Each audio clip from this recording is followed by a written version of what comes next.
Okay. Credit last the till here. Yep. Till Last Credit here, coming at you guys with another podcast. Yes, credit last the till. That's great. We're at the end of the year now, and we're going to start ranking some stuff, putting some stuff together, not only on our YouTube channel, but also on our website. We have a couple of things coming at you guys, and we're going to start it off this year, well, at the end of the year. We're going to start it off with our ranking of our comic book movies. We pretty much went through all of the comic book movies. We didn't discriminate. We went through not only just the superhero comic book stuff, we went through some manga, we went through Italian comic books. We just went through a lot of different things that were adapted this year. Pronounced manga, not manga, you uncultured swine. I'm Darren Leslie, I'll be your host today, and I'm also joined by Dylan Boyd, Miller Farrow, and Will Abbott. Alright, so let's go ahead and get into it. Let's start off with February. Let's go start off with February. February, it was the Lego Batman movie. The Lego Batman movie was isn't it the second in the franchise for Lego? This was the second Lego movie, right? No, it's the fifth. The second Lego movie, but it's the first Lego Batman movie. Okay, so yeah, this was the second one in the Lego franchise following the Lego movie. It followed Batman and pretty much everybody under the sun within the Batman mythos, and it was directed by, and Dylan actually got to interview this guy, and that's on our site. Chris McKay, right? Yes. Yeah, it was directed by Chris McKay, who hopefully will be doing a Nightwing movie down the line. Very nice guy. Very nice guy. Yeah, so go ahead and check that out. And starting with Dylan, what did you think about the Lego Batman movie? Did you how's it grown on you this past year? I really liked it the first time. I didn't like it as much the second time, but I still think it's pretty good. It's a little too long, and it feels like it has 4 or 5 acts. But it's really fun. It's got some great dialogue. It's really great voice acting, and it's really great. It's really great direction and animation. So it's pretty good, but has some problems with its structure and stuff. But it goes on a little too long and everything. But it's a fun movie. Does it go on a little too long? Fuck you! I said it twice. But does it though? Well, how'd you feel about the Lego Batman movie? He didn't see I it. didn't see it. Oh, wow. I'm surprised you didn't see it. Wow. What a bitch. No, I bought it for my kids, but I just haven't watched it. Huh. Did they watch it? They did, yeah, they liked it. But they're not fucking here, so fuck them. Okay. Miller, what do you think about the Lego Batman movie? As Dylan overstated, it's too long. I said it twice. It's way, yeah, I know. It's way too long. And yeah. How long is it? Way too long. Because, like Dylan said, it has 4 acts. Batman learns the same message twice, and it's come on, we don't have to go through this again. But there's a lot. It's only 100 minutes. Yeah, it's not all. It just. It's not long at all. Yeah, but it has a lot of humor that works, and is able to celebrate Batman, but also poke fun at him. So it's worth watching, even with the Batman arc being repeated and the length. It's better than that other movie with Batman in it this year. Yeah, that is true. But yeah, for me, I don't really like this movie. I mean, for the first 5 minutes, I thought this was going to be Deadpool. I thought this was going to be the Lego version of Deadpool because it was so clever. Really? You thought Lego Batman was going to be Deadpool? Yeah, watch the first 5 version, minutes and you'll think the same thing. Yeah, the first 5 minutes I was just this is super clever and meta. This is going to be awesome. And then it kept going, and I was like, fuck, it's not. And then such a wasted opportunity. That yeah, and then commentary for Will Arnett doing watching the whole movie as Batman. Yeah, and then the last 5 minutes I love too, and I think overall this movie does understand the character of Batman better than most movies actually, about him just being a really lonely but him being a really lonely dude and him trying to be happy. I think the movie really, it gets its character. It's just everything around it is just it's kind of a waste, and it kind of loses its. I don't think the movie's too long, Dylan overstated, but I don't think the movie's too long, but it loses its steam. I think never really that felt goes the length. I never really felt oh, this is really long and I'm bored. I was entertained, I guess. I mean, I stayed on board, but it was just like, I don't know. I mean, like, just the first 5 minutes were so good. If they kept that up the entire time, this would have been one of the greats. But it's just not. It's much better than Lego Ninjago, though. I would not know that, because I did so not see much better. Yeah, I did not see that. Don't see Lego Ninjago. Don't see Lego Ninjago. But, I mean, it wastes a great cast. Oh. Is the movie maybe not bird waste, lady because they still have their moments, but, like, it's just like, come on, this should be a much better movie than the Lego movies that have come before it. What'd you say, Joel? I said, is the movie about the bird lady a superhero movie? What bird lady? The Lady Bird? Yeah, that's a good joke. You know, I mean, she's a superhero in her own way. Oh, you know what Lego Ninjago also is? Way too fucking long. Isn't it over 2 hours? Close to it, at least. Alright, but yeah, Lego Batman, too long, whatever. But moving on to some... steam. I didn't think it was too long, Darren. I'm going to push you down the escalator when I see you. But, moving on to Please other things. do. Tragedy at local mall today is Sid mysteriously fell from escalator. The only evidence I was left behind was 3 black Legos. But, Why did they gotta be black, Darren? Because I'm black, Darren. Miller. Well, Why are you talking about Batman, Miller? Why can't they be white? Because it would match the floor. But anyway, moving on to... they could be red blood. Oh my god. Moving on to better things. March. We kicked off March with a pretty good film and kind of solidified this year going forward as just a really different year, and that was Logan. Logan was pretty much Hugh Jackman's swan song. And also, I'm just going to say this: this entire video is going to contain spoilers. So if you haven't seen any of these movies, run away. But it was Hugh Jackman. Batman dies in Lego Batman. It's really sad. But, it's Hugh Jackman's swan song. It introduced us to Daphne Keane. Patrick Stewart gave a fantastic performance. Not Dylan. Will, how did, Logan kind of grow on you throughout the year? Well, I haven't watched it very much. It's one of those movies that you can, for me, it's not a movie I can watch all the time. So I mean, I really don't feel any differently about it now than when we first talked about it. It was the best Wolverine movie, but it left me disappointed in a lot of ways. Is this the best Wolverine movie for you, Miller? Is this better than the Wolverine, which gets too much shit, even though it's really good? Does not get too much shit. It gets too much shit, but it's not really good. It's okay. People say that movie goes down in the third act. That movie went down like the first act. Or end of the first act. But yeah, it's the best Wolverine I heard your mom went down in the first act, but... Really? Oh. Okay. But, yeah, Logan's fine. It, like Will said, it's not the type of movie I'll watch a lot, but there's a lot of good stuff about it. The problem is it's just so damn underwhelming. Yeah. It definitely is worth watching, if I could interrupt. It definitely is worth watching in black and white. I really didn't expect the black and white version to add anything, but it really kind of does. Yeah, it's just supposed to be this,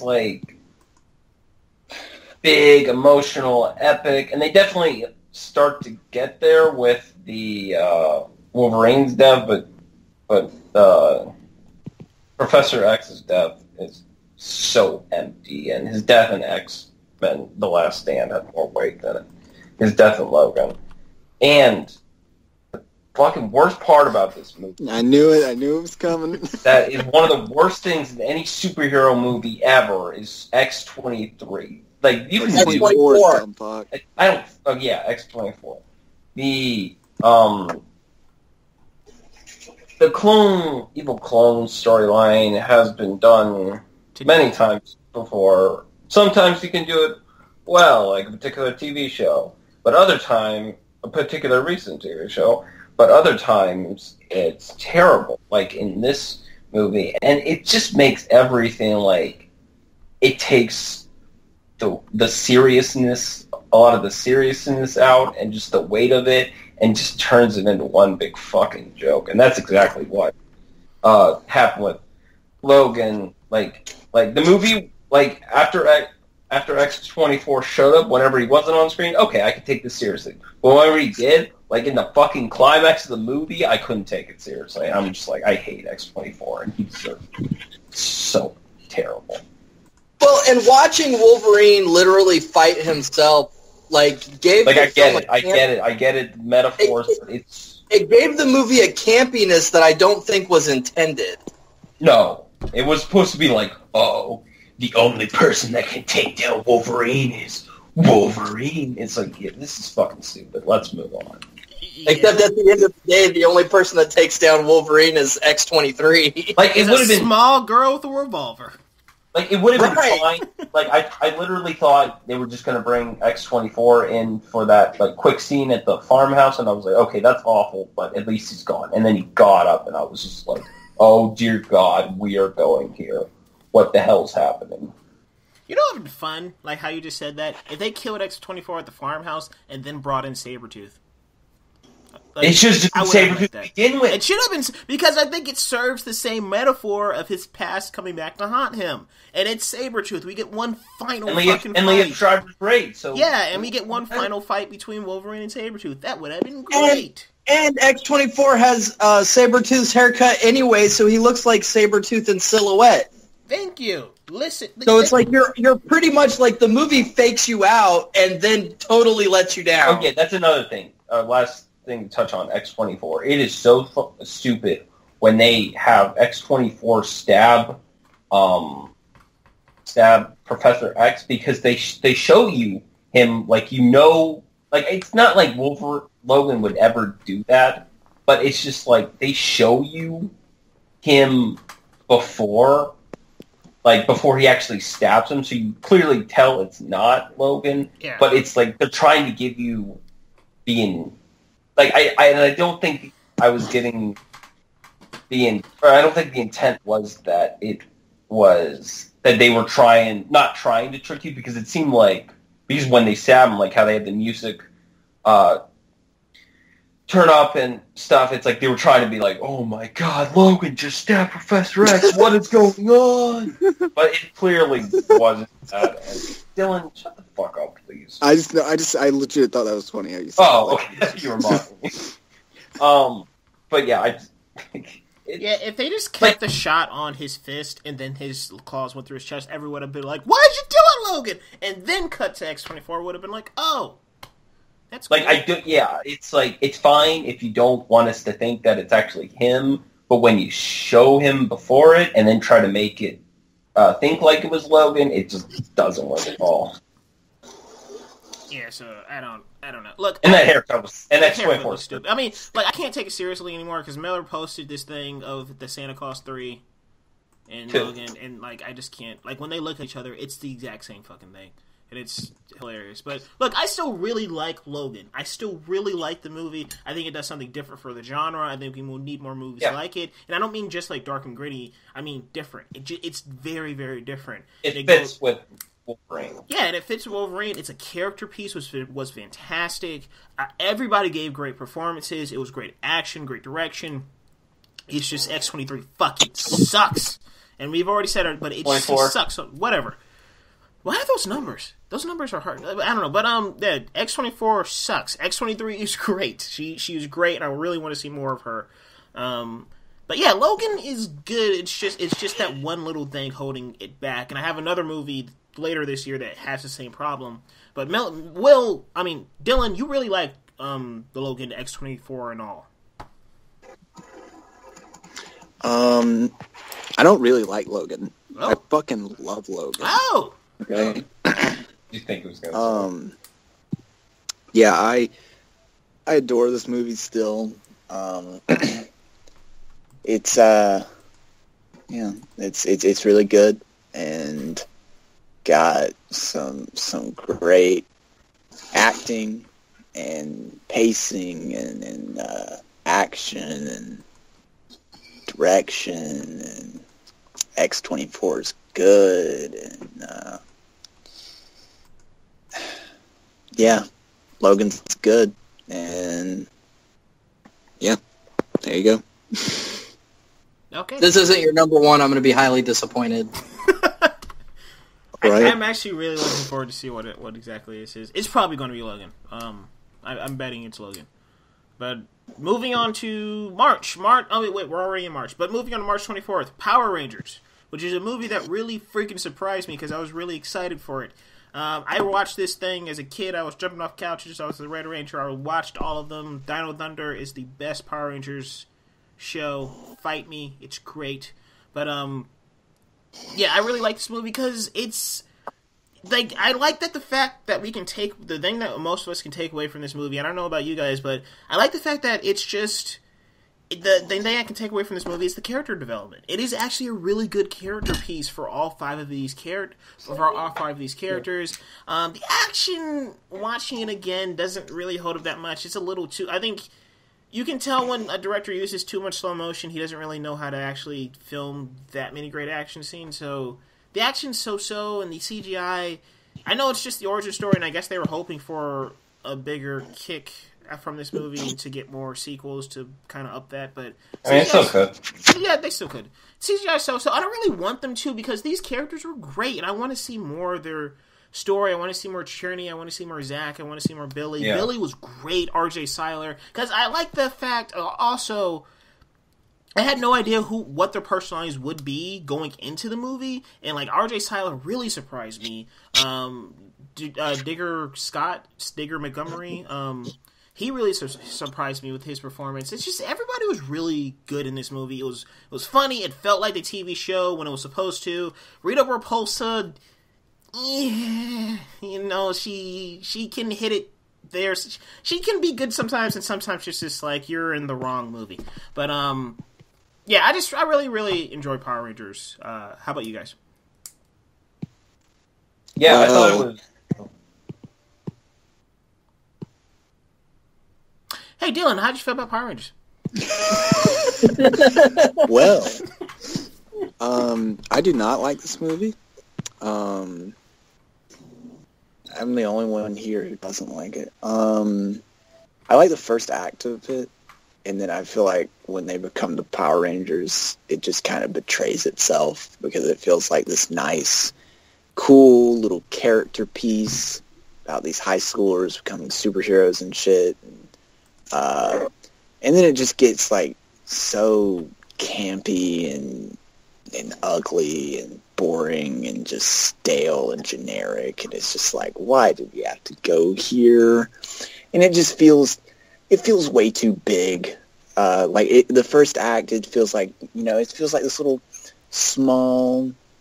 I obviously knew that it was going to be big, but it felt like it was setting up for something a bit smaller, a bit more small scale, and then the movie just explodes, and it just kind of feels like it betrays itself, and the tonal issues are there, and Rita Repulsa is god awful. Elizabeth Banks fucking awful, and there's a fucking subplot with Krispy Kreme, and great. It's not, and the CGI is bad, and the way they use the Power Rangers theme is out of place. I will and agree with you on jarring, and That was really my biggest problem because, yeah, like, it's just in that one bit with the Zords, and you're just like, oh, now it's a fucking TV show. Yeah, it took me out of it. That's what I was kind of talking about. And it wasn't even a new recording. It was the same one they used from the original movie in '95. They should have put over the instrumental. They have an instrumental during the credits. They just should have put that over. It feels like the first like act and a half or so. It feels like a more cinematic character piece. And then it just kind of goes into this it starts to just feel like a high budget TV show, and the CGI, I don't know if even high budget CGI isn't really that great, but and the dialogue is pretty iffy, and the acting is so-so. It's like I said, I like the first act, but everything else is just. I would disagree with you though that I think the movie still did feel pretty small for what it was. But all right, Dylan, Miller, Will, how'd you guys feel about Power Rangers? Miller or Will, because we don't want to end up with the same shit we had last time. Willer. Yeah. Will, how'd you feel about That doesn't help. Will. Will. I liked it. I mean, it wasn't brilliant by any stretch of the imagination, but it was good. It was better than I expected it to be. But I don't have the baggage of being a fan of the television show. I mentioned this when we did the review of it. I was 13 when Power Rangers came out. I was just outside their target audience. I've watched it with my kids, and I mean, it's an enjoyable little show for a campy little kids show. But I liked that they tried to take it to a more mature level with the movie, because the movie seems to, while it's inclusive to the kid audience, it seems really more trying to be a legitimate superhero movie and target more of the audience that loved it when they were kids. Unfortunately, I don't know that worked, because a lot of the diehard Power Ranger fans are like, fuck this movie. But me being not one, I enjoyed it. I liked that it was different than most origin movies, in that it wasn't, the first act was just something to get out of the way until you get to the superhero stuff. So I'd like to see more of these Power Rangers, but we'll see what happens. Yeah, Miller? I was surprised by how much I liked the movie. I think the second act takes a nosedive, and it feels like the movie just kind of doesn't know what to do with itself at that point. But the third act gets things going again, but yeah, definitely the first act's definitely the strongest. But like all of it's still accumulated in a really enjoyable movie. And I mean, yeah, the product placement is ridiculous. It's great. But it's so like it's done in such a way that you're mad because of how obtrusive or how in your face it is. But you're just laughing so much that you don't know what to think. They're doing. It's not like they're trying to hide it. They know what the fuck they're doing. But yeah, enjoyable movie. Hopefully it gets a sequel, because these characters were really memorable, and the actors did a good job to where it felt like a real team. Damn straight. All right, moving on to something that's not going to be divisive whatsoever. Guardians of the Galaxy Volume 2. That kicks off May. That pretty much kicks off our summer of superheroes. That pretty much kicks off the summer in general, and our summer of superheroes. It was the sequel to 2014's Guardians of the Galaxy. Everybody came back. James Gunn came back. Thank you. James Gunn came back. Everybody came back, and it was wonderful. Will, tell us how much you love the Guardians of the Galaxy Volume 2. Just how much you came out of the theater. Guys, you don't know. He came out of the theater. He called me. I don't know how the fuck he got my number. He called me sobbing. Just sobbing because of what happened at the end of the movie. It was crazy. Okay, the joke's overdone. Okay, thank you. Joke's overdone. Thank you. Okay, Will, how'd you feel about Guardians of the Galaxy? Oh, God, I hated this movie. I enjoyed the first Guardians the first time I saw it. And then the second time I saw it, I was just like, eh. And then when I saw this movie, I realized I never needed to see these characters ever again outside that first movie. I felt that there was entirely too much trying to live up to the humor in the first one, which in the first Guardians felt very natural, and this one it didn't. And then I also the stuff with Yondu at the end, I felt was unearned. It was stupid. That Mary Poppins line literally wanted me to just commit mass genocide on the entire theater. What the hell? What? Yeah, I I just I didn't like. tuned out for a second, and I heard. Yeah, say that. The Mary Poppins line made me want to murder everyone in the theater. But, you know, all right then. Other than that, I didn't feel like... What did they do? Why did you do it? He said, because I'm Mary Poppins.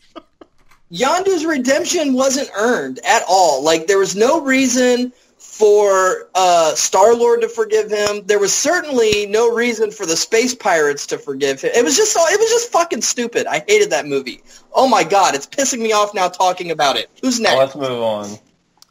Miller, how'd you feel? I thought... Me? No, me. Oh. It's a very okay movie. It's way too fucking long. That's a problem with a lot of these superhero movies this year. But yeah, but there's a lot of the humor is very forced, but there's a lot of good moments too. And even by the end, I was basically crying with what was going on, which is weird because it's like I didn't really care for this movie, but then it's still like strong enough in places to get that emotion out of me. So yeah, it's more like of a better movie than but I don't have the desire to really watch it again. But yeah, there's a lot of good stuff in it. But like overall, it could have been a lot better. Dylan.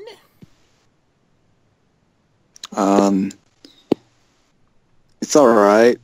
It's not the greatest thing ever. I mean, it surprised me because I thought it was gonna be bad, but it's just, you know, it's a fun movie. I can't remember a lot of my problems with it. I think I remember saying I had like tonal issues or something because I haven't seen this movie since it first came out, and I don't really remember a lot of it, but because it's pretty forgettable. I think it's probably the most forgettable superhero movie of this year, but yeah, it's I'm trying to. Oh yeah, I liked Kurt Russell's villain when I first saw it, and then I kept thinking about it, and he's not good. I started like watching some of the scenes from like some of his scenes or whatever, and like where he's actually like a villain or whatever, and it's just like, ugh. I think he's great till he becomes a CGI monster. Yeah, I was just going to say that. Yeah, I think he's great until he comes. Yeah, when he goes CGI monster, it's stupid. And I think well, never mind. That doesn't make sense. Anyways, I think Yondu's like sacrifice. That was really sad, and it was cool, and like it had a lot of emotion to it, and I have more problems with this movie, and I know it sounds like I don't have any, but I have more problems with this movie. I just can't think of them right now because it's been a while since I've seen it. But yeah, I remember thinking like it's all right. Oh my god, what did I do? Oh, hold on. Yeah, but I love this movie. I absolutely love this movie. My only real problems with it, going off of the humor does not bother me. The only part the humor absolutely bothers me is when they're going through the asteroid field and are just like, why are we joking right now? Like, it's just like, yeah, this is not the place. But and also another problem I have is with Kurt. I love Kurt Russell as a villain, but I have to watch it again just to. I don't really understand exactly what he's doing. Like, I don't get the plan here of being everywhere. I just don't understand that. Like, that's the only thing I kind of struggle with. I was like, why do you want to absorb everything again? But other than that, I love how somber this movie is. I love how it's about family. It's really about family and accepting people. And so like the first one. Yeah, but the thing is with Guardians, I don't like Guardians of the Galaxy Volume 1 that much. I really don't. When I watch that movie, I feel like it's always missing something. I don't know what it is, but it's just like, I'm just not satisfied. Like, I really like it. It's just, I don't feel satisfied with this movie like this one. With this one, I just feel more satisfied with it. And I like how it's not concerned with Thanos or the Infinity Stones or anything. It's the Guardians on an adventure. And I really like how it just feels like a very self-contained story. and it's just you're just learning more about Rocket. You're learning more. Well, Jax, you don't learn shit about Drax, but you're learning more about Gamora and Nebula, and it's like Nebula was great. You really understand how she functions and how she works. It's great stuff, and that's the relationship between her and Gamora, and like Star-Lord finally finding his father. I love all that kind of stuff. So yeah, I just really love this movie, and I like how this movie ends on the last shot of this movie is the shot of an animated raccoon. That's great. Like, I just love how we've gotten to that point where, like, we can just really go weird and, can embrace these CGI characters and actually make them feel real, like a real-life actor. So, I really do like this movie. I really do enjoy it. And it's one of my favorites of the year with comic stuff. So, going into June, we're going to go move quickly to Captain Underpants with Miller. Captain Underpants, how do you feel? I thought it was alright. Cool. It definitely...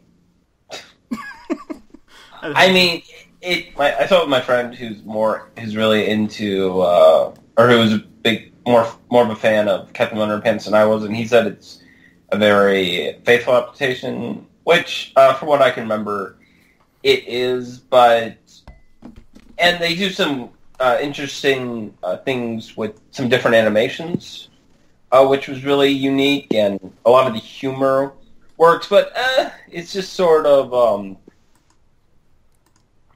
I just sort of became desensitized to it as the movie went on, and it just wasn't really like doing any.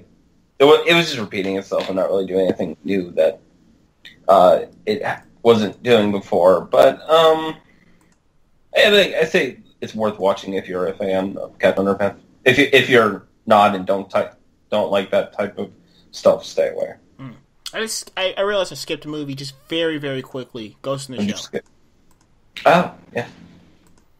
Quick thoughts on Ghost in the Shell.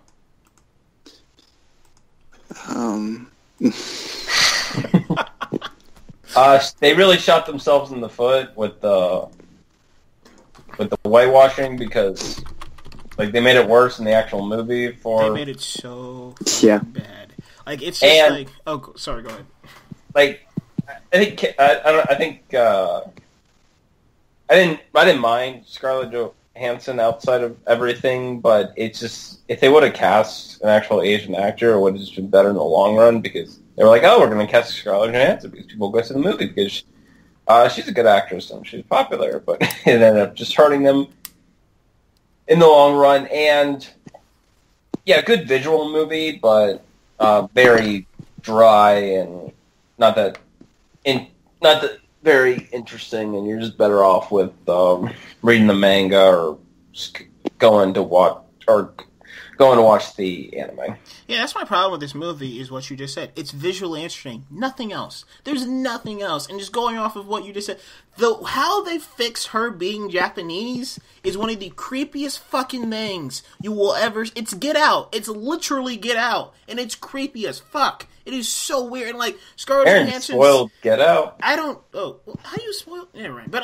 it's just... Like, when Scarlett Johansson and her mom are standing next to her, it's just like, what were y'all thinking? That is so creepy. But, yeah, it's just...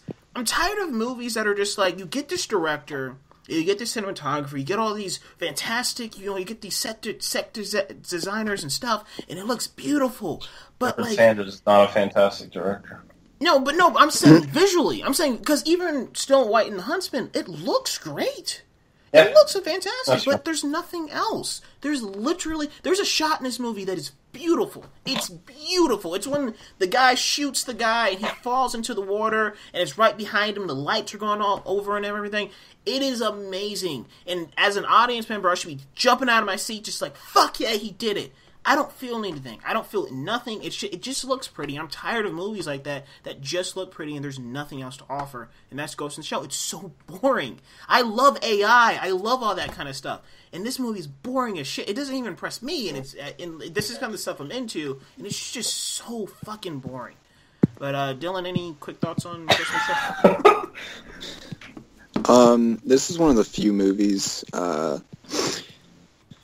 this year that I will say this for and mean it. I hate this movie. I absolutely fucking hate this movie. It's one of the worst movies I've seen this year. It's just, my God. You can go watch the review.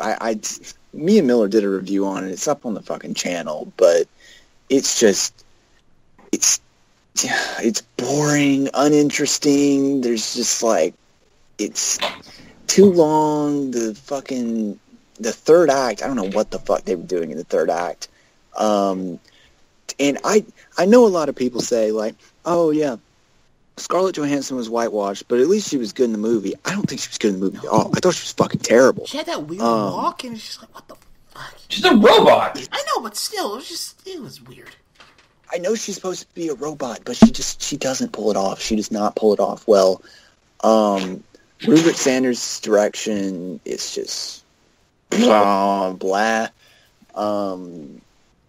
And everyone's like, "Oh yeah, it looks so good visually or whatever." Like, I don't think it does.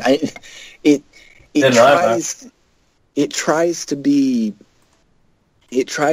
like Blade Runner for teenagers, and it doesn't work because like it I don't think the visuals are even that good. Like, there's maybe one shot in the movie where it's like, oh, that's pretty, and then the rest of the movie is just gray. And I genuinely fucking hate this movie, and I never want to watch it again. And if you want to hear more of my thoughts on it, go watch the review. Those were my fresh thoughts, like, the day I saw it. But fuck this movie. Moving on to the other better female-led superhero movie, Wonder Woman. Wonder Woman was the hope for the DC film universe, and I think it delivered. I think it really delivered. It's a great movie, and I think it has a great character. It has great characters.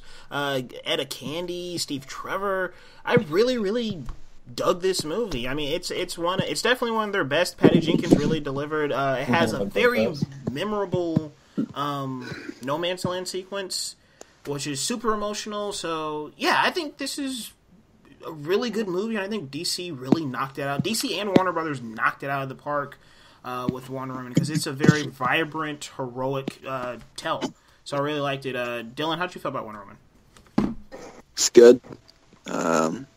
Cool movie, led by some great performances, and Patty Jenkins is fantastic, and really good writing, really good characters.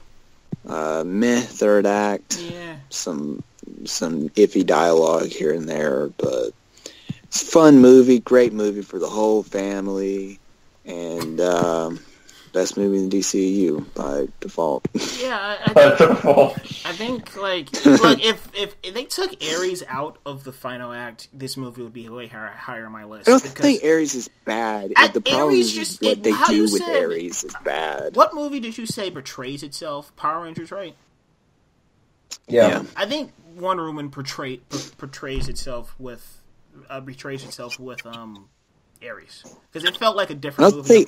I don't think Ares is necessarily a bad idea. It's just what they did. It's how they Ares executed it. Like it just turned into this giant CGI monster battle. And David Dulis, you're trying, dude, but you cannot do that. I will destroy you. Like you can't do that, dude. You're not. And just like, don't cover his fucking face. Have the red eyes. Don't have his mustache sticking through the thing. Like, just don't do that. But, Will, how'd you feel about Wonder Woman? I liked it. Obviously, for me, it's not the best movie in the DCU, but it's definitely up there. I really enjoyed it. I agree a lot with what Dylan said, only I'm a little more articulate because I didn't smoke 3 pounds of weed before the podcast, apparently. What the fuck? Personal attack over here. It's not wrong.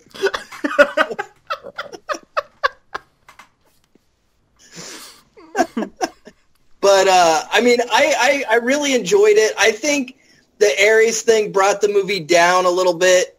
In a lot of ways, it was kind of like the Wolverine, where you had this great out-of-the-box superhero movie, and then in the third act, it just devolves. And I really I wish they had the I don't ball. think this is near as bad. The third act of Wonder Woman was not near as bad as Wolverine's third act, though. Wonder Woman's third. But- I would say Wonder Woman's third act is worse than Logan's, but it's hard. Fuck you. Not Logan, the Wolverine. Oh, sorry. Go I ahead. was comparing it to the Wolverine. Oh, my bad. But I really wish that they had just gone with, instead of having that big fight with Ares or whatever, like not do the fake out, like have Danny Houston actually be Ares, and then when she kills him and nothing happens, like the war goes on. Like I wish they'd have just like ran with that, and had her like. Because that would explain so much why she would just give up and be like, fuck these people. But, I mean, it is what it is. It was a good movie. It's high up on my list. So. It's high up on my list. It was just hard. It's a comic book movie. It's there. I mean, with Logan and Wonder Woman, it was really hard to put them one over one or the other because they're so good. Like, Wonder Woman does an origin story so well. And Logan does a swan song so well. It's just they have those glaring issues with them. But yeah, and neither one of them are bad movies. Yeah, exactly. That's the problem. It's just ultimately they're let down by how well and beautifully they both set the films up. Yeah, it's that one fucking crack. But going on to the next one, Spider-Man. You skipped me. Oh, I'm sorry. Spider-Man Homecoming. So I'm joking. Miller, should feel about Wonder Woman. Good movie. Was able to be a unique superhero movie while not straying. Still being a generic superhero movie. Yeah, well, not just straying too far outside the box. Without straying too far from the superhero tropes. I mean, it did tropes in a way that actually still felt original and fresh. And it did a good job. It did a good job of distancing itself from Captain America: The First Avenger while doing exactly the same thing that Captain America: The First Avenger did, and also being a better movie. Third act sucks. And like Third act sucks. And it's kind of weird because I feel like people think whatever you want about the movie, but I feel like people ignore it because there's other like third acts that are similar where people are like, I can't believe the third act of fucking Suicide Squad's so awful. But like when Wonder Woman, it's like, yeah, it's not as bad as the third act of. No, but I mean, it's kind of the same damn thing. But it's similar. But it's not. It's not near the dialogue is not near as awful. The CGI isn't near as awful. No, it's not Suicide Squad. Ares is not near as awful of a villain as Enchantress was. I mean, there's I just mean it. Fuck I just mean Darren, it's you're fucking and there's instances where people give one movie shit while not giving the same amount of shit to another. But yeah, good movie. Definitely worth seeing for the first two acts. Yeah, it feels with length though. Yeah, length is apparently a running fucking problem with these movies. But yeah, on to Spider-Man Logan's Homecoming. length is perfect. Yeah. On to Spider-Man Homecoming. Power Spider-Man Rangers Homecoming. is literally the only movie we've talked about so far that I didn't have a problem with the length.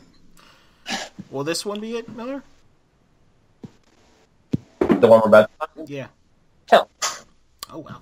But Spider-Man Homecoming, this was Spider-Man's return. Well, not return. He's actually here. He actually showed up in the MCU.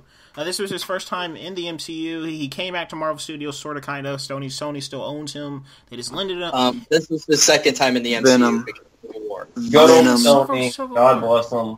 Can't wait. Yeah. This is his second. Yeah, so this is his return to... Venom. No, we're not talking about that. We're talking about good shit. This is going to be a long fucking year. Oh my god. Venom. But yeah, this was Spider-Man's return to the MCU. John Watts directed it. It's Tom Holland's first solo feature. Tony Stark showed up for a little bit. Had a great villain within it. Miller, how'd you feel about Spider-Man Homecoming? Great movie. It was surprising because from the trailers, even though I didn't watch them, I just heard them whenever they came on in the theater. I was like, Michael Keaton is going to be so fucking generic, but one of the best MCU villains, and just a fun movie that it does new stuff with Spider-Man, but I don't think it does like take a lot of what has made Spider-Man unique so far, and like with the suit, and like, oh, he has his suit from Tony as opposed to making it himself.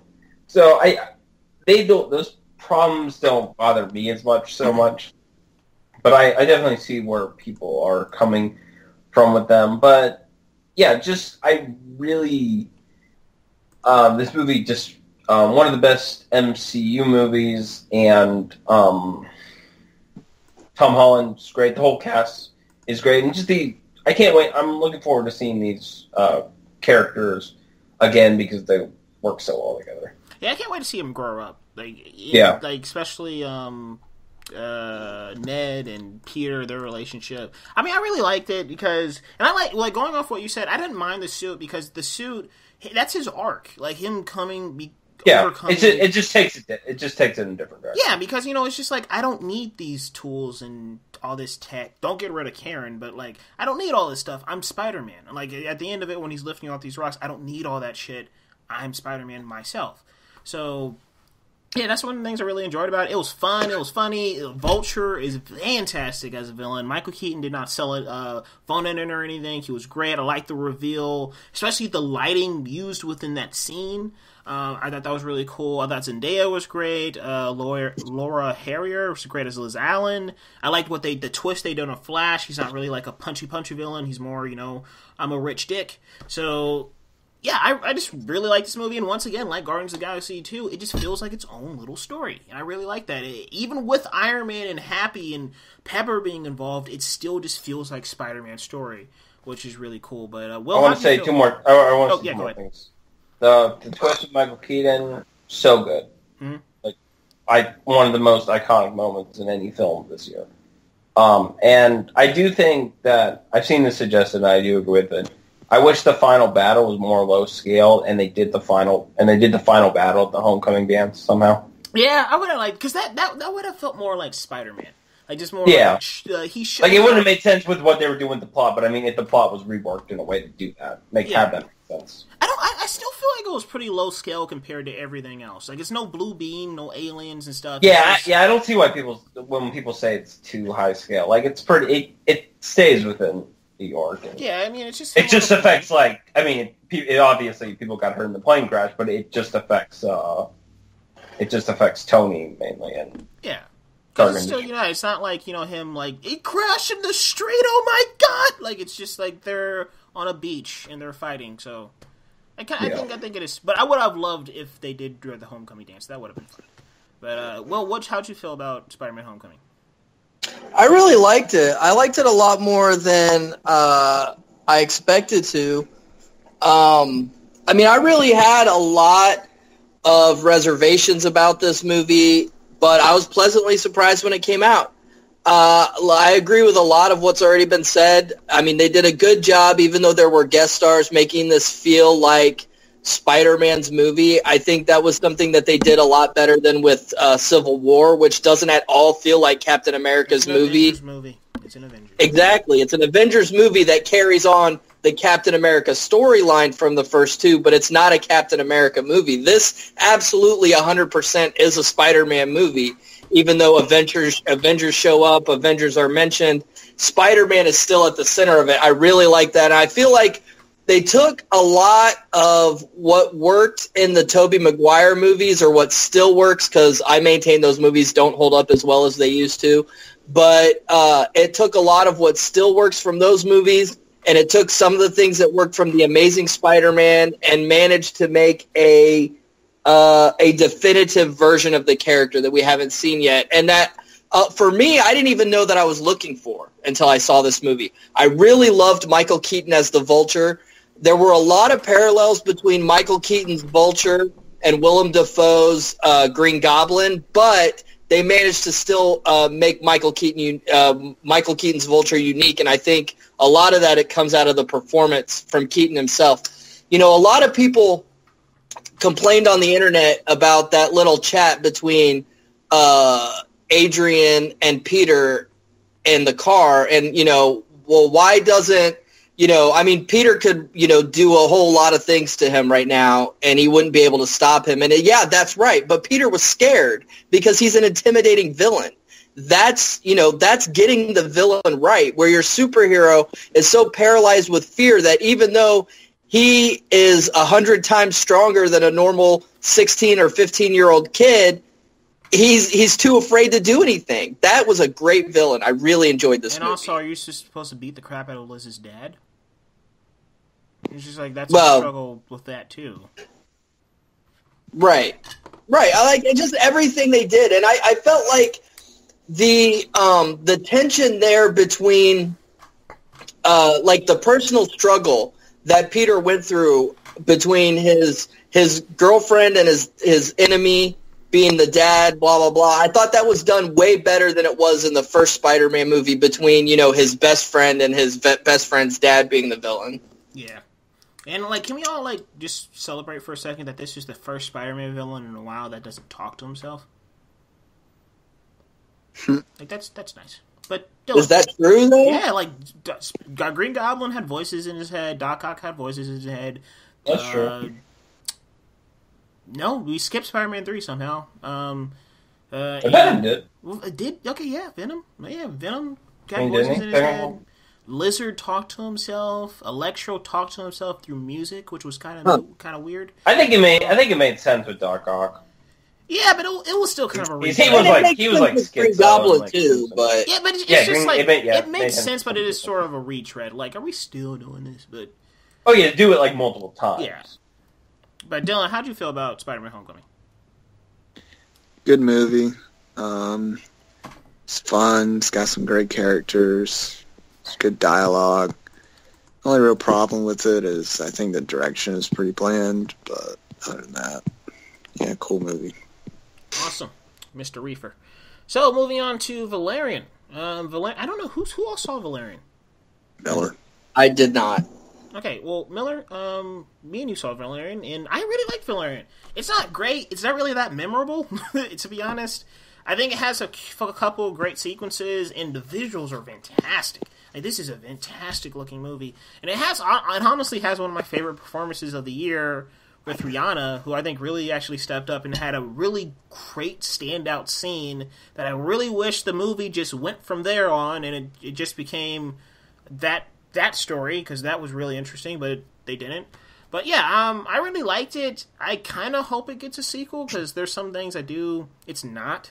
It actually lost a lot of money to the studio. But yeah, that's not happening. Yeah, it's not well, it didn't really. It lost. Wasn't it all his money? It was all of his money, but it's Europa Corp still was just Valerian lost us a shit ton. Their stock one. Okay. Yeah, so it's not getting a sequel, but I would still like to explore this road. I thought Cara Delevingne was also really good. I think what's his face, Dane DeHaan was a little miscast in this role, but overall, I still enjoyed it. It's not super memorable, but it's something. If it's on, I'll still watch it. So, Miller. The biggest problem with Valerian was the length. Yeah. I thought, for such a simple story, I think it was way too long. And yeah, the story was pretty generic, but it still did a lot of things right. Dane DeHaan fell a little out of the element, but I didn't have as much of a problem with him as everyone else did. Cara Delevingne I thought was great. And yeah, Rihanna, like you said, was fantastic. If only she didn't feel shoehorned in the movie as she did. That should have been something else. Yeah. The movie literally takes a 10-minute break just to show off Rihanna. Yeah. It's very odd. But it does some really cool world building, and it feels like the first scene you're watching it feels like you're watching this. It honestly feels like you're watching this generation's Star Wars or something, and you're just like, this is really going for it, and I like what Luc Besson's doing. I thought surprisingly the 3D I thought was going to do a lot for me. It didn't really do a ton for me, but it was still a very visually pleasing movie that's, with all its problems, worth seeing. Yeah. But yeah, moving on to another thing that Miller saw, and I didn't. But it's pretty much the Miller and Dylan show for a second. Atomic Blonde. Oh, guys, God. talk. Oh. Yeah, that's a perfect way to describe Atomic Blonde. A lot of good stuff about it, like Charlize Theron. Like the acting is, you can tell these are all like actors who are making the best with like in a very whatever movie and having fun with it, but just again way too long and just a very very dry movie. Like it's supposed to be, but like it's just not very interesting, and like you just don't want to ever watch it again because even though there's stuff you did like, it's a very bland movie, and it's just like because of how like dragged out it is, it makes me hate it more than I actually think it's bad. I don't like this movie. It's the way I describe this movie. If you want to hear my full thoughts on it, you can go watch the review. But the way I describe this movie, it was like it's like drinking an extra large slushy or icy. You start drinking and it's like, oh, this is really good. It's like a blue raspberry, let's say, blue raspberry icy, and you start drinking and it's like, oh, this is really good, and you keep going and it's like, oh wow, this is a lot. And it keeps going and it keeps going and eventually you can't stop for some reason. Yeah, you can't stop. It keeps going, and your brain hurt. You have such a bad brain freeze that you just want to take out a 45 Magnum and blow your fucking brains out, because that's what I wanted to do. This movie literally made me want to take fucking aspirin by how much of a headache it gave me. It is. This movie is such a headache. It's such a headache to get through, and it's not even that long, and but it feels. It's like playing laser tag for 2 hours straight. Sounds like a lot of fun. I'm sorry. No. You play laser tag for 7 minutes and you're fucking done. That's it. That's all the laser tag that I like 2 or 3 rounds, you're good. You're good, but eventually all the neon colors and all the flashing lights, it starts to hurt your brain and it starts to make you want to puke, okay? And you're sweating and you don't know what to do with yourself. And you're just hiding in a corner, like saying to yourself, please end, please end, please end. I think I had to take Advil. I actually did take Advil when I got home because my head hurt so bad after watching this movie. So would recommend or would not recommend? Like in the comfort would of my not home. Recommend. If you would not recommend. Or no, because you can fast forward stuff at home. Okay. Yeah, and it's prepared to fast forward. This movie it tries to seem like it's so cool. It feels sometimes like it feels like it's so full of itself, and it just feels like it's trying so hard to be so cool and so neon and vibrant. But it's just like, oh my god, my head! I wanted the ending to specifically rip my face off. It thinks the whole audience is gonna be like, oh my god, and you're just like, shut up. And there's lesbian stuff in this movie, and it's so dumb because it feels like the movie is trying to like empower women and like make like lesbian relationships like the norm, but it feels like it's just there to get like dude bros in seats. It feels like really forced. The family next to me left right after the first one.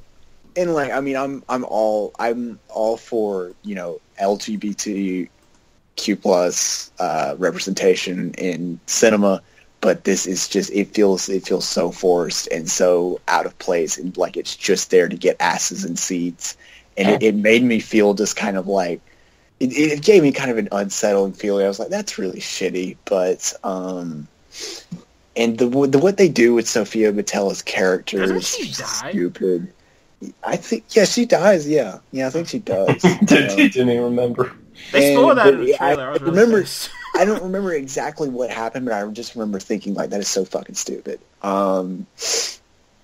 Yeah, I think she does die. But yeah, Charlize Theron is great. Some of the action is fantastic, especially the tracking. It's a tracking. It's technically a tracking shot, but it's not a tracking shot because there's very obvious edits in it. But it was really cool. But it starts to feel like it goes on for too long. But yeah, it's a headache of a movie, and it'll make you want to shoot yourself. But you know, yeah, I don't know what I'm saying. Don't fucking watch it, please. Okay.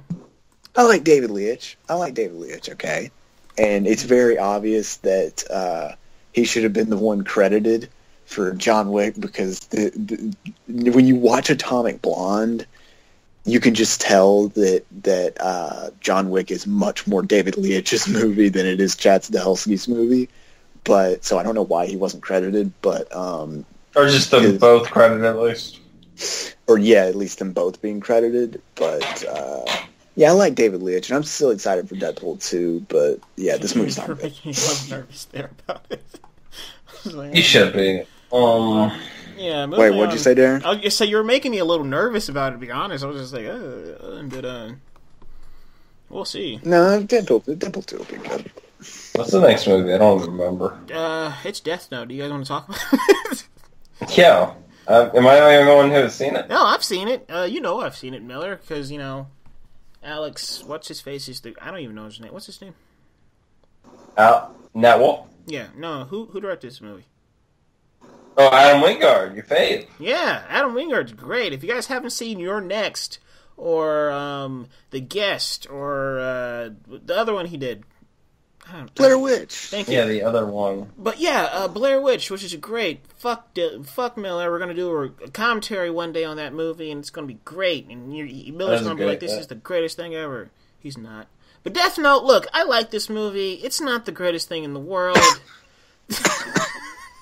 It's not the greatest thing in the world. I really liked Ruick in some of and I actually didn't mind Nat Wood's performance, even though sometimes he looks like he's always smiling and he has a really punchable face. And I liked Elle, the actor who played Elle. The actor who played his girlfriend is awful. Absolutely fucking terrible. She's great in The Leftovers. She's fantastic in The Leftovers. I want to believe that, but in this movie, she's god awful. But, yeah, by the way, everyone who's listening to this, watch Leftovers. Great show. Darren won't fucking watch it, but you guys should. I know the ending. But, yeah, it's, Do you know all the story? But, I don't fucking care. I just wanted to know the ending. That's it. But you don't know, like... Dylan, I don't care about all the... I just wanted to know where they went. But, yeah, it's fine. Death Note, fine. Watch The Leftovers, I guess. Miller, how do you feel about Death Note? Death Note is like, I can't remember how I described it when I first saw it, but it's like if you had a kid, if you had like an angsty teenager who went to like the goth section of Odd Shopping and did all the shopping there, and then watched a lot of American Horror Story, and then you have Death Note. I think American Horror Story can be really good. The analogy I had before made more sense. But yeah, this movie sucks. It's Nat Wolf. I like Nat Wolf. I think he can be very talented. He's awful here. I don't know what he's doing. And the guy who plays I can't remember. Yeah, Al. He's so miscast. Like you're watching him. Wait, L? Who's L? L is the guy, the detective. Okay, yeah. He's so miscast. And you're just like, this guy thinks he's like so cool, and he just doesn't work at all. And I think it has some interesting stylistic things going on for it. So like and I think Adam Wingard can be a good director. So I think if you apply that, if you had a better movie, if you applied his style or kind of some of what he was going for, I think it would have worked better. But yeah, just Not a very good movie overall. It just takes takes a lot of the uniqueness away from what could have been a more interesting done movie. And the effect of Willem Dafoe character looked really bad. Like it would have. Really, you think so? Yeah, I think they should have just kept him in the shadows. Because like once you like bring him, it didn't look terrible all the time, but there were instances where I was like, that looks awful, and it was just like it made it less scary. Someone needs to move me to right. Oh, and the ending is awful. The ending is awful. The ending seems like the ending is awful because it feels like a TV pilot. I can't fucking remember the ending. I was trying to remember. There was something that I thought was really, really bad about this movie, but I just couldn't remember. Then I remember it was the ending. So there you go. Okay. What were we talking about? Oh yeah. Dylan, any thoughts on Death Note? Another movie I hate. Wait, you saw it? It's not as bad as that other manga movie, but manga, whatever, however the fuck you say it. There's only one thing I like about this movie. One thing, okay? One fucking thing. You know what that thing is? The girl or Rook? Willem Dafoe. Okay. Okay? He's the only good part of this movie. Everything else is fucking awful. And I like Adam Wingard. I'm still excited for Kong vs. Godzilla. But he was such an immature fucking bitch about this movie. And the reviews that it received. But and it's everyone in this movie feels miscast. Everyone in this movie feels miscast. And everyone's bad in it. And it's like Miller said, it's just this. It feels like it was written by. It feels like it was written by. It feels like it was written by like fucking 12-year-old me. It's just this fucking weird edge fucking tastic.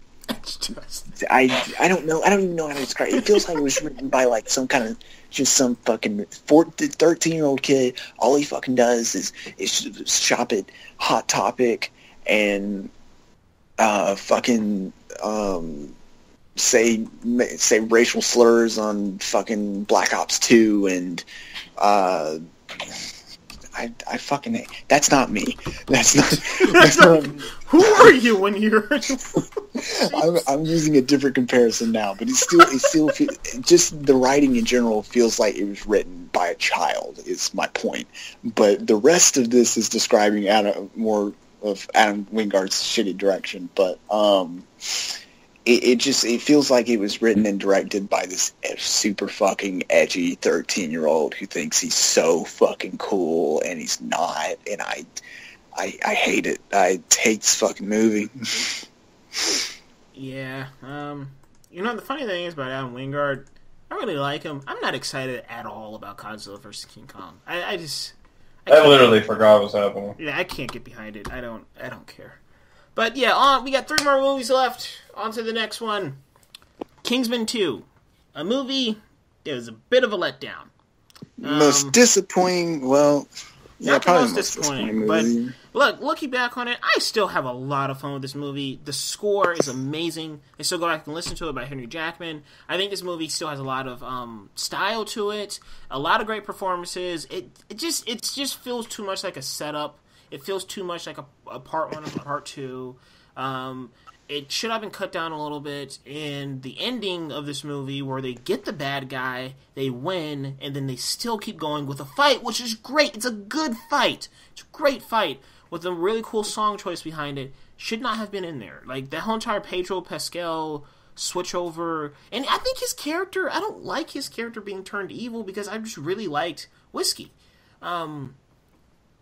Whiskey was a great character, and it's just like now he's gone, and I don't know. But,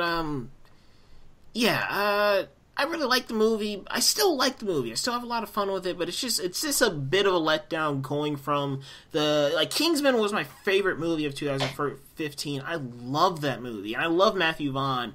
He's my favorite contemporary director, but I'm not gonna lie, this movie is just a bit of a step down. Just going back to it, but I still had some fun with it. Miller, how'd you feel about Kingsman 2?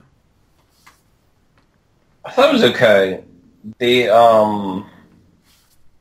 There are places in the story that it goes to, kind of like what you guys were talking about with the getting the villain but keep going, where it just can avoid conflict, and it's just pointless to go into that, and it has a lot going on that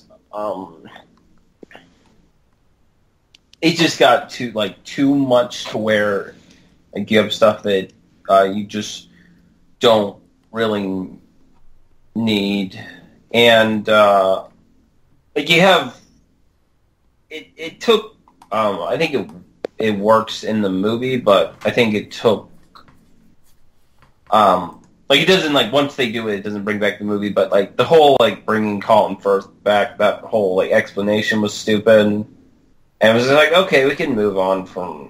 I don't think he needed to be there. Yeah, and also, and also choose your movie. Do you want it to be a Harry and Eggsy movie? Do you want it to be a Poppy movie? What movie do you want to make? Who's Poppy? Pop the villain. Oh, okay. Yeah, it's awful fucking villain. I liked her. Yeah, I don't know what Julianne Moore. I don't know what Julianne. I like Julianne Moore a lot, but I don't know what she was doing in this movie. But yeah, most of the acting's good. I think it just has a lot too much going on. That could have just streamlined the narrative. Because the first one was very it's pretty simple. Yeah. It didn't feel underwhelming, but it was just okay, we got this. Here you got this, but this one subplot has two other subplots. Yeah, and it's kind of parroting itself. It's just not. Yeah, but it was good IMAX movie. I would say that's maybe the best movie. One of the best movies I saw in IMAX. Or not, the movie's good, but for the IMAX experience, I thought these when it expanded, I was just I was caught off guard. Bud. Yeah, well, I'm explaining it. I was caught off guard by how I literally felt I think the term when people say, "Oh yeah, I felt like I was in the movie," I think that gets thrown around too much, but I literally felt like I was moving with that car. It was freaky. So yeah, good IMAX experience. Damn, I wish I saw it in IMAX. Dylan, any thoughts on Kingsman 2? This movie feels like it was written by 15 different people. Yeah. Or or more maybe it feels very studio studio supervised, maybe. Felt like an executive was on set and he was like, okay, you got to put this here, you got to put this here too, and this here too. It just feels like it feels like a studio. Yeah. And Will, mute your fucking mic. Okay. Anyways, Kingsman 2, some cool action. I really liked it. I really liked how it started off. That opening action sequence really good. It's got a cool soundtrack. Julianne Moore is terrible, and her villain is terrible. Roxy's death is fucking weird. Awful. It's and so it's weird. This is one of the movies where I really was missing the ladies. You need more female characters in this movie. It bugged me. It really did bug me. And Roxy, you built up her character so much in the first one, and you kill her in the first 15 minutes. It's like Miller said. It feels like they had to make up for bringing Colin Firth back. Yeah, it is because it could have she's the new Kingsman. I get that you guys want to knock the Kingsman down and they're at their bottom, but bring Roxy, Martin, what's his name? The scientist guy, Merlin, Roxy, Merlin, and Eggsy. that's your team. Go have them go meet. Yeah, that would have been a lot better. And the whole I think the whole subplot. I kind of got into it earlier, but the whole subplot with Eggsy, what's his name? Eggsy. Him being like, Nothing. I know it's not that hard. I just forgot. But the whole subplot with him being like, oh, I gotta sleep with this model because it's her work. It was dumb because you didn't have to. You were just competing with the Game of Thrones guy. Like, what the fuck? So that whole thing, it felt like they were like, oh fuck, we killed Roxy. We can't go back. Well, we gotta have some more females just then. Even though they already had Julianne Moore and Halle Berry, so... Yeah, but I'm missing them on the field. Halle Berry does nothing. And she doesn't do anything. Like, she's fun. Yeah. It's just set up for her to do stuff, but, it's nothing. Channing Tatum's literally just in there to set up a sequel. Yeah. Yep. Lots of setup. But let's get to the last two. Yeah. Thor Ragnarok. Thor Ragnarok is the third film in the Thor franchise, and somehow the best film in the Thor franchise. I really like this film. I think it's one of the best Thor film. It is the best Thor film. I think Thor has the best arc. In the MCU, he's just... Yeah, this was just a really fun film, and it once again, I will say this about all the MCU films this year. It feels like its own story. It's not really that concerned with what else is going on in the universe. It was great. It looks fantastic. I think Marvel's really stepped up its game with its color grading and its score. The score was great as well. I just really fucking like this movie. It's so much fun. It knows when to be dramatic. It knows when to be funny. It's so much fucking fun. Dylan, how'd you feel about Thor Ragnarok? Great movie. A lot of fun. Really, really colorful. It's really nice. It's really unique among the MCU movies. Great performances. Great humor. Cool direction by Taika Waititi. It's a really fun movie. Okay, Tommy Wiseau. Miller, how'd you feel? What? I felt you said really fun movie. I don't know why you sound like Tommy Wiseau. But Miller, how'd you feel about the Ragnarok? It was okay. Did you feel like it was too long? Yes, it was too long. But there was humor that worked, but it other times it just felt like they stopped the scene to have a joke, and that's where the humor really started to bother me. And just it's just there's a lot going on, and it really loses that momentum.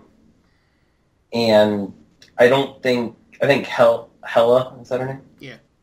She's a very overrated villain within the MCU. Like, nothing against Cate Blanchett, she was great, but it felt like when the movie was wasting time, it could have been doing more with her.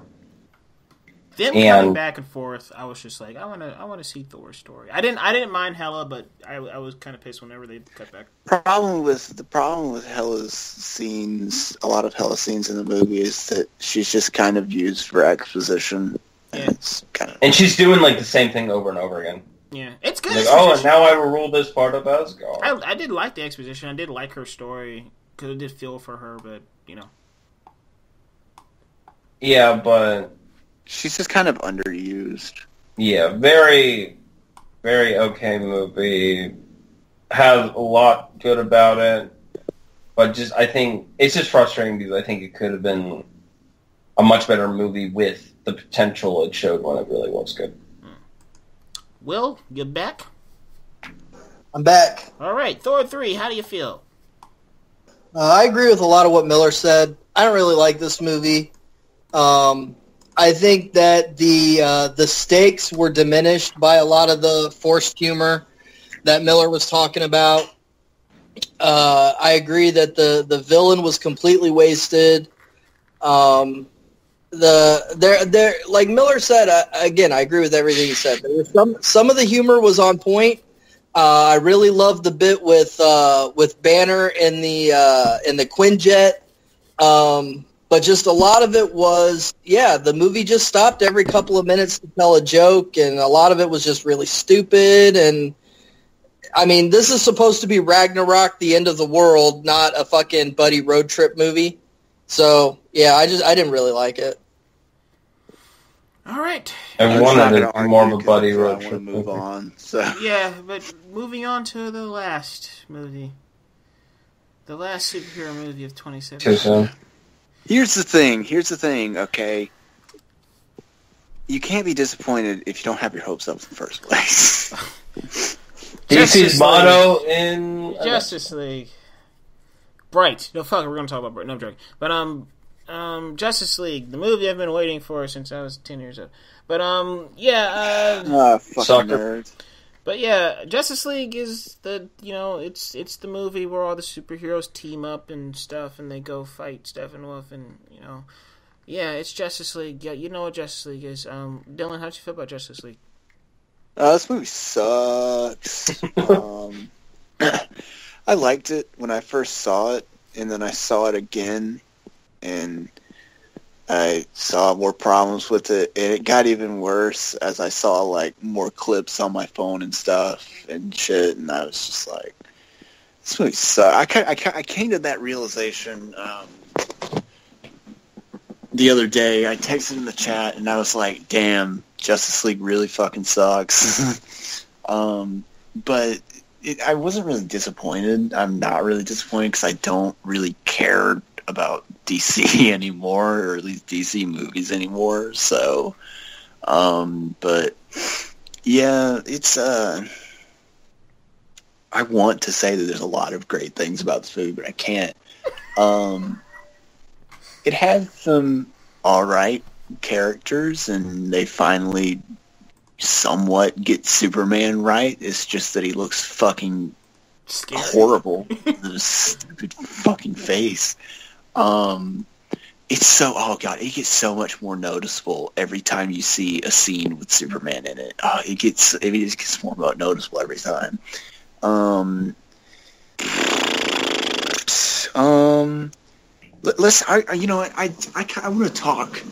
want to talk more about this movie, because the review I didn't really go into, because I was still kind of like, I like this movie, so I didn't really go into a lot of my problems with it that I've kind of come to realize.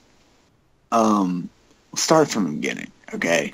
The god-awful first scene of the movie with the kids recording Superman and Henry Cavill's fucking face. And this is where it looks the worst. Oh my god, it looks so bad.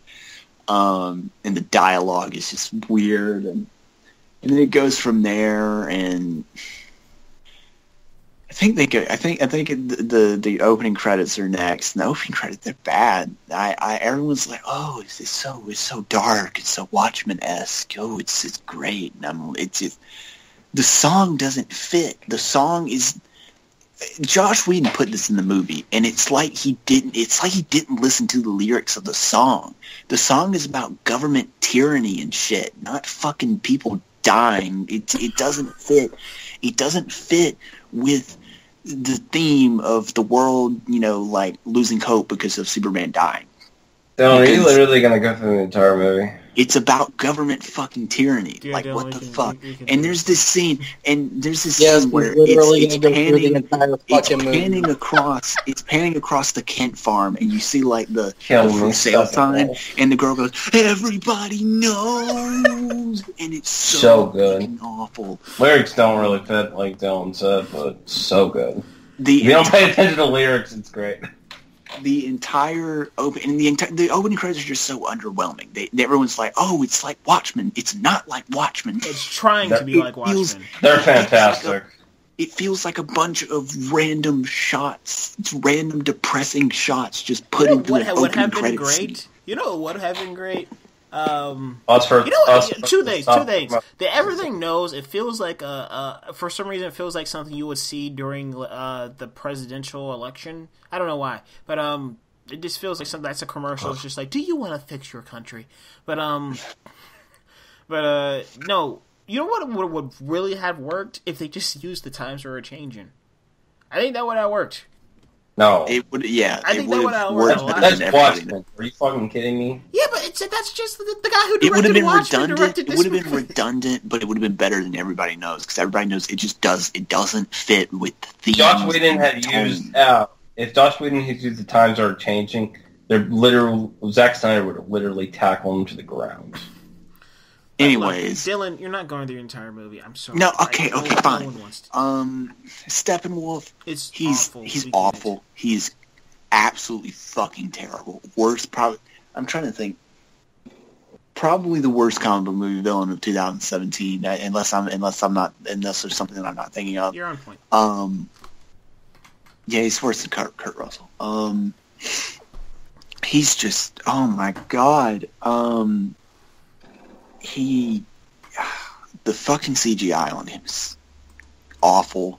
Some stupid shit that he says like "mother," so fucking bad. The Yoda Day. The Yoda Day for Dark Side. To be honest, though, why do people keep telling me that is one of my favorite movie lines? It is great. It is great. Like, I have a family. Why do people keep telling me that? It's. Fuck. He is just. I can't even like process like all of the fucking things that is wrong with him as a villain. In Justice League, there are so many plot holes in this movie. Or the fact that he's a giant man. He's a giant monster with horns and a fucking axe, and he's not intimidating whatsoever. Yep. That's a problem. Yep, he's not. And he died. He quote unquote dies like a fucking bitch. He just like gets sucked into a portal to parody. It's like, I don't know if that's like a bitch, but. Fuck. We get it. Yeah, this movie's bad. We Okay, can I could go on and on and on and on. I don't want Please don't. We'll do it off the record. How about that? Okay, let me at least say some positives. Oh wait, I already did. Yeah, Superman's alright. It's just that his face is fucking awful. Oh yeah, fucking Joe Manganiello's Deathstroke, absolutely fucking perfect. Made the entire fucking movie. The post-credit scene made the entire movie for you. Oh. Post-credit scene is the best post-credit scenes ever. It's the best scene of 2017. It's the best scene of any movie that has ever been filmed. It's fucking Dylan, perfect. please put your dick away. Anyways, go ahead. In your mouth. I'm just gonna do this really quick. I'm gonna do this really fucking quick. This movie's terrible. I didn't like it. I'm still, for some fucking reason, I'm still looking toward the horizon for good things.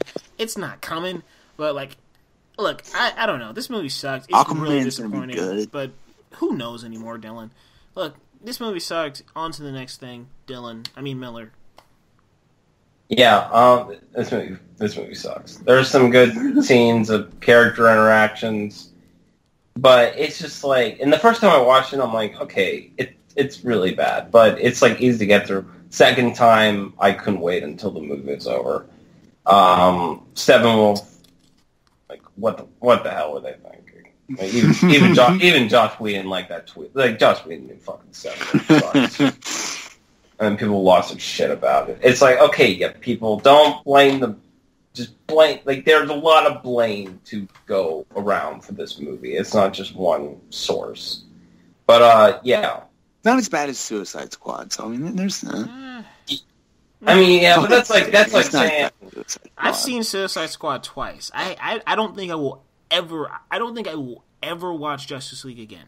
I don't think I will ever watch that movie. Why did you see Suicide Squad? I guess it's like saying when you die. No, I saw it twice. I saw it in theaters twice. I saw that movie twice in theaters. Oh, okay. Yeah.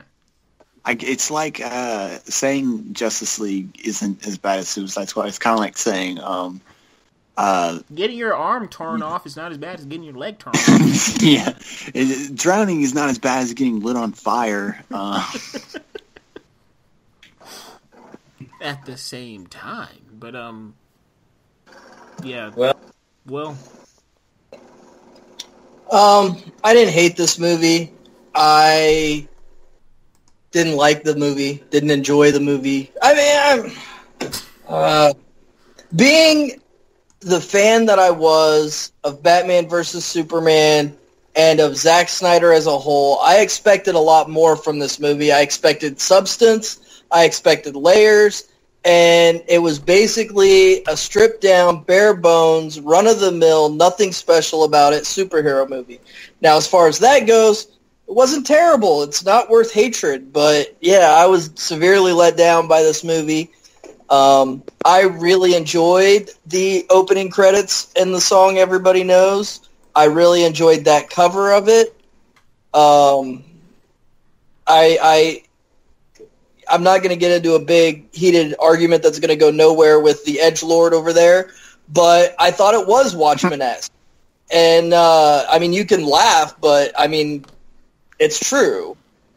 And I really enjoyed the opening scene with the parademon. I thought that was great. They took that right out of the comic books. I really enjoyed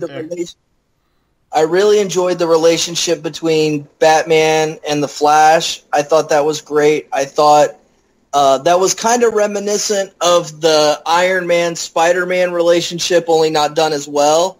But for this movie, I mean, it was still interesting. I mean, I enjoyed all the characters. There weren't any characters that I was like, this is a bad portrayal of this character. Batman. And if anything, shut up. You had your turn. If anything, it made me look forward to the Aquaman movie, definitely. I really felt like Aquaman was underused in this movie. There was stuff that obviously was filmed that we saw in trailers that was cut out with Aquaman. So, I mean, I'm looking forward to seeing him and actually seeing Mira have actually a part instead of just standing there. But yeah, I mean... talking about Aquaman's mother after Steppenwolf just attacked Atlantis for no fucking reason. Should I... What do you mean for no reason? Should I go take care of that? No, let me tell about your mom. Okay. Okay. I mean, Steppenwolf didn't need to be a CGI character. He just didn't. An actor in prosthetics would have been completely doable and would have looked infinitely better. And, yeah, the whole mustache thing was fucking stupid. And especially after seeing pictures of Henry Cavill's actual mustache, it looks fake as fuck anyway. Mission Impossible should have just CGI'd that nonsense back onto his face. Henry Cavill should never ever wear a mustache. It looks ridiculous. But it doesn't look as ridiculous. It doesn't look as ridiculous as a CGI upper lip without a mustache. They should have just reshot all of the scenes with the mustache. Like that would have been fuck. They did reshoot them. No, just reshot all of Superman's scenes that they were going to use like with his mustache and not removed it. Like that would have been fine. So Superman should have just had a mustache? Yeah, that would have been fine. It would have looked less ridiculous than what we got. So I can't disagree with that. Kryptonians grow mustaches when they die, guys. It's fine. And that's literally something what they gave us. That's literally something that, or just put a beard on him and then have him just have a full beard. But whatever. That's one thing that every time a reshoot Superman is on screen, you're just like, ew. Ew. But most of the scenes are reshot too. That's kind of telling of how this movie went down. Yeah. I think there's only one scene with him in the movie that isn't reshot. Is it the farm scene? No, that one was reshot. Okay. It's the scene where they're fighting. And then when he grabs Batman and starts talking, that was reshot. But when they're fighting, that was all. Oh, okay. All Zach's. But everything, the entire rest of the movie, was reshot. I did like the wasn't reshot. I did like the callback to the "Do you bleed" line during that fight. That was good. So except Henry's using his fucking British accent for some reason. Tell me. Does he? Like I didn't even pick up on that. But yeah, this movie was very disappointing to me. But I mean, I've seen worse superhero movies, so I mean, it's better than Green Lantern, so I can give it that. That's not a compliment.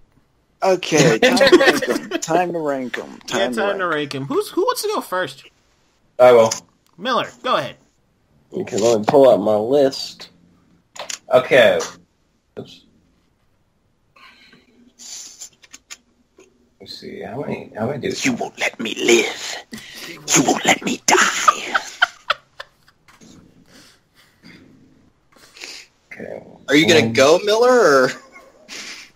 Yeah, in a minute. I'm just like, I'm just making sure I was counting 1, 2.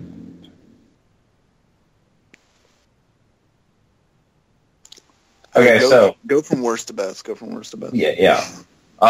Number 13, Ghost in the Shell. Number 12, Atomic Blonde. Number 11, Death Note. I think Death Note and Atomic Blonde could easily be switched, but if you ask me right now which one I'd rather watch, I'd honestly say Death Note. Justice League. Guardians 2.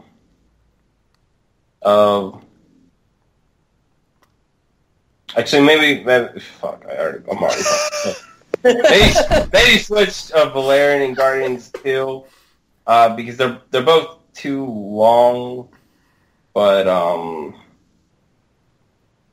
also both have good things about them. But next is Thor, Captain Underpants, which I can't honestly believe. It's really funny that Captain Underpants is that high. Like, come on, guys. But give credit where credit is due. And then Kingsman, Logan, Wonder Woman, Power Rangers, Spider-Man. Wow. Why is Power Rangers that high? I don't know either, but it got that high. I had a lot of fun with it. Dylan, go. No, Will, go. Will, go. All right, I saw 7 of the however many movies came out this year. Number 7 was Guardians. Fuck that movie. Number 6 was Thor. Fuck that movie. Number 5 was Justice League. I wish that had been a better movie. 4, Power Rangers. 3, Logan. 2, Wonder Woman. And for me, Spider-Man Homecoming stayed the number 1 movie, the number 1 superhero movie for the year. Wow, Spider-Man's on the top of 2 list. Dylan, go. Hey, so I saw 12, I think. 12, so number 12, Ghost in the Shell. Awful. What can I say that hasn't already been said? You're not saying anything. You're just you're literally just ranking. No, I don't want to make this generic. Okay, 11, Death Note, awful. 10, Power Rangers, bad. This next one, 9. It's 9 and 8 are kind of interchangeable, but I don't really know which one I like. Like more, like less, but 9, Justice League, 8, Atomic Blonde, 7, Kingsman, 6, Lego Batman, 5, Guardians, 4, Spider-Man. I forgot Lego Batman. 3, Wonder Woman, 2, Thor, and 1, Logan.